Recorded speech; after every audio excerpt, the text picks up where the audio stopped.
తాకట్లో ఉన్న మీ బంగారాన్ని విడిపించి ఆ రోజు ఆన్లైన్ రేటుకి కొంటాం. Sharma gold company. నమస్కారం, సుమన్ టీవీకి స్వాగతం. నేను మానస. ఈ రోజు మనతో పాటు ఉన్నారు ప్రముఖ జ్యోతిష్య నిపుణులు, జ్యోతిష్య రత్న, జ్యోతిష్య చక్ర వైభవ నిపుణ డాక్టర్ రాళ్లపల్లి రవికుమార్ గారు. వారితో మాట్లాడదాం.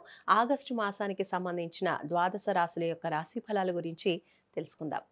గురుగారు నమస్కారం అండి. నమస్కారం. గురుగారు, ఈ ఆగస్టు మాసంలో ద్వాదశ రాశులకి సంబంధించి ఏ రాశికి ఎలాంటి ఫలితాలు ఉన్నాయి అనే విషయాలు తెలుసుకోవాలనుకుంటున్నాం. అంతకన్నా ముందు గురుగారు, ద్వాదశ రాశిలో ఏ గ్రహాలు ఏ స్థానాల్లో ఉన్నాయి అనే విషయాలు తెలుసుకోవాలనుకుంటున్నాం.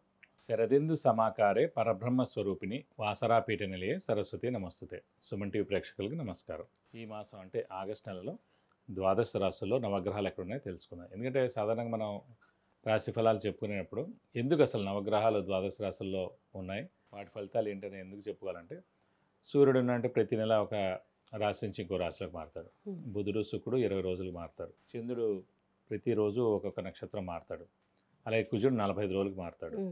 అలాగే రాహు కేతులు ఏడార్థం, గురువు 1 year, శని 2.5 years అన్నమాట. మేజర్ ప్లానెట్స్ అయిన గురువు, శని, రాహు, కేతులు అయితే మటుకు మనం గోచారిత్య సంవత్సర ఫలం చెప్పుట చూడండి.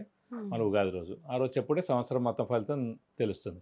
కానీ మాస ఫలితం ఇలా చెప్పుకున్నప్పుడు మటుకు బుధుడు మారుతాడు, శుక్రుడు మారుతాడు, రవి ఖచ్చితంగా ప్రతి నెల మారుతాడు. కాబట్టి అక్కడి నుంచి అక్కడ అంటే కొంతమందికి వివాహం ఫిక్స్ అవ్వడం కానివ్వండి, ఉద్యోగం రావడం కానివ్వండి, ప్రమోషన్ కానివ్వండి, ఫారెన్ వెళ్ళడం కానివ్వండి, ఇలాంటివన్నీ అవ్వాలంటే కనుక ఈ ఇయర్లో గురుబలం ఎంత బాగున్నా కూడా ఏ మంత్లో ఇంకా అత్యధికంగా బాగుంది, శుక్రబలం చాలా బాగుంది అనుకోండి, వెహికల్ కొంటాడు, వివాహం అవుతుంది. అలాగే గురుబలం చాలా బాగుంది అనుకోండి, పెళ్ళి అవుతుంది, సంతానం కలుగుతుంది, ధనం వస్తుంది. అలాగే బుధుడు చాలా బాగున్నాడు అనుకోండి, అప్పుడు ఆ నెల అంతా వ్యాపారం చాలా బాగుంటుంది. ఇలా ఇవన్నీ తెలుసుకోవాలంటే ప్రతి మాసం కూడా ఎక్కడున్నాడు మనకు ఆ గ్రహం, మన రాశి నుంచి ఏ స్థానంలో ఉన్నాడు అని చూసుకోవడానికి దాన్ని బట్టి తెలుస్తుంది.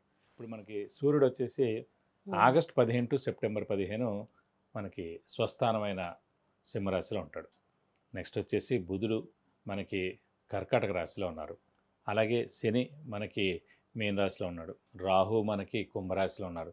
కేతు వచ్చేసి మనకి సింహరాశిలో ఉన్నాడు. అలాగే కుజుడు కన్యా రాశిలో ఉన్నారు. అలాగే గురు శుక్రులు ఇద్దరు కూడా మనకి మిథున రాశిలో ఉన్నారు. మొన్నటిదాకా కుజుడు కేతు కలిసి ఉన్నారండి.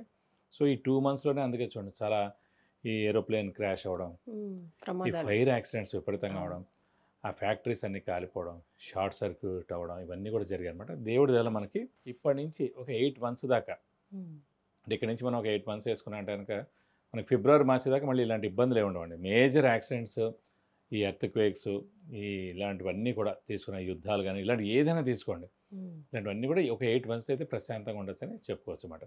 ఇవ్వండి నవగ్రహాలు ద్వాదశ రాశుల్లో ఈ ఆగస్ట్ మంత్ ఈ స్థానాల్లో ఉన్నాయి. ఆగస్టు మాసంలో ధనుస్సు రాశి వాళ్ళ రాశి ఫలాలు ఏ విధంగా ఉన్నాయనేవి తెలుసుకుందాము. గురుగారు, ధనుస్సు రాశి వాళ్ళకి ఈ మాసం ఎలా ఉంటుంది, ఎలాంటి విషయాల్లో అనుకూలతలు కనిపిస్తున్నాయి తెలియచేయండి. తప్పకుండా. ధనుసు రాశి అనగా మనకి మూల 1, 2, 3, 4 పాదాలు, పూర్వాషాఢ 1, 2, 3, 4 పాదాలు, ఉత్తరాషాఢ 1వ పాదం, ఈ నక్షత్రాల సమూహం అంతా మనకి ధనుసు రాశిలోకి వస్తుంది. ఈ రాశి వారికి దైవబలం, దైవానుగ్రహం పరిపూర్ణంగా ఉంది. ఎందుకంటే సప్తమ స్థానం, ఇప్పుడు కూడా సప్తమ స్థానం చాలా ఇంపార్టెంట్. ఎందుకంటే సప్తమ స్థానం అంటే భర్త లేదా భార్య, అలాగే వారిద్దరి మధ్యన అన్యోన్యత, అలాగే సప్తమ స్థానం అంటే ఇమీడియట్ బాస్, సప్తమ స్థానం అంటే బిజినెస్ పార్ట్నర్ అనమాట. అలాంటి సప్తమ స్థానంలో గురువు ఉండడం చేత బిజినెస్ రీత్యా బాగుంటుంది, బిజినెస్ పార్ట్నర్ బాగుంటారు, వైవాహిక జీవితం బాగుంటుంది, అలాగే మెయిన్గా ఆరోగ్యం బాగుంటుంది, అలాగే ఇమీడియట్ బాస్తో కూడా చాలా బాగుంటుంది. ఇంకోటి ఏంటంటే మనకి జాతరీత్యా లగ్నం నుంచి సప్తమ స్థానంలో గురువు ఉన్నాడు అనుకోండి, అంటే ఒరిజినల్ జాతకంలో గుడి కట్టించడం, లేదంటే ఓల్డ్ ఏజ్ హోమ్ కట్టించడం, లేదంటే ఎన్జిఓ ఆర్గనైజేషన్ స్టార్ట్ చేయడం ఉంటుందండి. మూడిట్లో ఏదైనా జరుగుతుంది. లేదా అంత డబ్బు లేదనుకోండి, దానికి సహాయ సహకారాలనే చేస్తారు. సో ప్రస్తుతం జాతకరీత్యా అంటే ఇండివిజువల్గా జాతకరీత్యా సప్తమ స్థానంలో గురువు లేనివారు ప్రస్తుతం ఈ ధనుసు రాశి వారికి సప్తమ స్థానంలో గురువు ప్రవేశించాడు కాబట్టి ఈ సంవత్సరం కాలంతో ఉంటారు. కాబట్టి వీరు తలుచుకున్న, వీరికి ఇష్టం ఉన్నా, అంటే వీరిని ఎవరైనా అడిగినా కూడా ఖచ్చితంగా వీరు గుడి కట్టించడం కానీ, ఓల్డ్ ఏజ్ హోమ్ కట్టించడం కానీ, అంటే ఎన్జిఓ ఆర్గనైజేషన్ స్టార్ట్ చేయడం కానీ, లేదంటే దానికి హెల్ప్ చేయడం కానీ ఖచ్చితంగా ఈ సంవత్సరం చేస్తారు. అలాగే వైవాహిక జీవితం కూడా వీరిది ఈ సంవత్సర కాలంతో కూడా చాలా బాగుంటుంది. ఎందుకంటే గురువు సప్తమంలో ఉంది, ఇమీడియట్ బాస్తో బాగుంటుంది, అఫీషియల్గా చాలా బాగుంటుంది, ఉద్యోగంలో చాలా బాగుంటుంది. మీరు ఉద్యోగం రావడం, ఉద్యోగస్తులకి name and fame, promotions, salary hike, మంచి increment, foreign tour visits, assignments ఇవన్నీ కూడా ఉంటాయి, చాలా బాగుంటుంది. అలాగే అదృష్టం కూడా బాగుంటుందండి ధనుసు రాశి వారికి ఈ నెలలు కూడా. ఎందుకంటే ధనుసు రాశి వారికి భాగ్యస్థానాధిపతి సూర్యుడేడు. అతనే యోగకారకుడు, అదృష్టకారకుడు, లక్ ఫేవర్ చేసే గ్రహం ధనుసు రాశి వాడికి.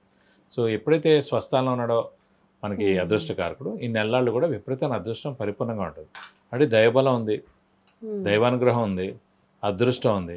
హార్డ్ వర్క్ కూడా చూసినప్పుడు రాశ్యాధిపతి చూస్తాం. రాశ్యాధిపతి అంటే ధనుసు రాశి అధిపతి గురువే. అతను కూడా సప్తమ స్థానంలో చాలా బాగున్నాడు. హార్డ్ వర్క్, స్మార్ట్ వర్క్, అదృష్టం, దైవబలం, దైవానుగ్రహం 5 కూడా పరిపూర్ణంగా ఉంది. కాబట్టి ఈ నెలల్లో అత్యుత్తమ ఫలితాలు ధనుసు రాశి వారికి వస్తాయని చెప్పుకోవచ్చు. ఓకే. ధనుసు రాశి వాళ్ళకి అంటే సంతానం విషయంలో ఎలాంటి పరిస్థితులు కనిపిస్తున్నాయి? మనం ఇదివరకు కూడా చెప్పుకున్న సంతానాన్ని గురువే సంతానకారకుడు. ఆల్రెడీ రాశ్యాధిపతి ధనుసు రాశికి గురువు. అలాంటి గురువు సప్తమ స్థానంలో ఉన్నాడు కాబట్టి వివాహం అయిన వాళ్ళకి ఖచ్చితంగా సంతానం కలుగుతుంది. అలాగే సంతానం గురించి ట్రై చేసే వాళ్ళకి కలుగుతుంది. స్థానచలనం ఏమైనా ఉండే అవకాశం ఉందంటారా? వీరికి ప్రస్తుతం అన్ని గ్రహాలు బాగున్నా కూడా మెయిన్గా అర్ధాష్టమసే నడుస్తుంది. అంటే శని చతుర్థ స్థానంలో ఉన్నాడు. మార్చి 31 నుంచి 2.5 సంవత్సరాలు. అర్ధాష్టమశని అంటేనే స్థానచలనం. స్థానచలనం అంటే ఇల్లు మార్పు, ఉద్యోగ మార్పు, అంటే ట్రాన్స్ఫర్ అవడం, లేదంటే వేరే ఊరికి వెళ్ళి జాబ్ చేయడం, ఇలాంటివన్నీ జరుగుతాయి అన్నమాట. అంటే ఫారెన్కి వెళ్ళడం. సో ఖచ్చితంగా వీరికి ట్రై చేసుకుంటే స్థానచలనం అయ్యేందుకు అవకాశం ఉంది. ఒకవేళ ఆపుకున్నా కూడా అంటే ఈ 2.5 సంవత్సరాలు ఎప్పుడైనా అవ్వచ్చండి. ఈ రోజు అవ్వచ్చు, లేదంటే రేపు అవ్వచ్చు, లేదంటే ఈ లాస్ట్ 2.5 ఏళ్ళు ఎప్పుడైనా కూడా జరిగేందుకు అవకాశం ఉంది. ఓకే. మరి ధనుసు రాశి వాళ్ళు ఈ ఆగస్టు మాసంలో ఎలాంటి పరిహారాలు పాటించాలో తెలియజేయండి.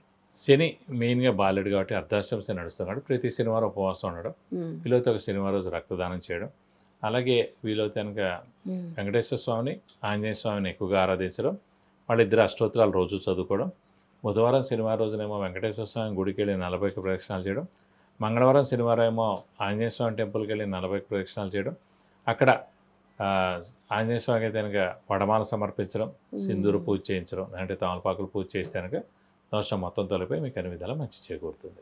విద్య, ఉద్యోగం, వ్యాపారం, విదేశీయానం, ఆరోగ్యం, సంతానం, ఇంకా ఇలాంటి ఎన్నో విషయాలకు సంబంధించి మీరు వ్యక్తిగతంగా గురువుగారి నుంచి సమస్యలకి పరిహారాలు తెలుసుకోవాలి అనుకుంటే స్క్రీన్ పైన కనిపించే నంబర్స్కి కాల్ చేయొచ్చు, లేదా వాట్సాప్ మెసేజ్ చేసి అపాయింట్మెంట్ తీసుకోవచ్చు. ధన్యవాదాలు గురుగారు. నమస్కారం. నమస్కారం.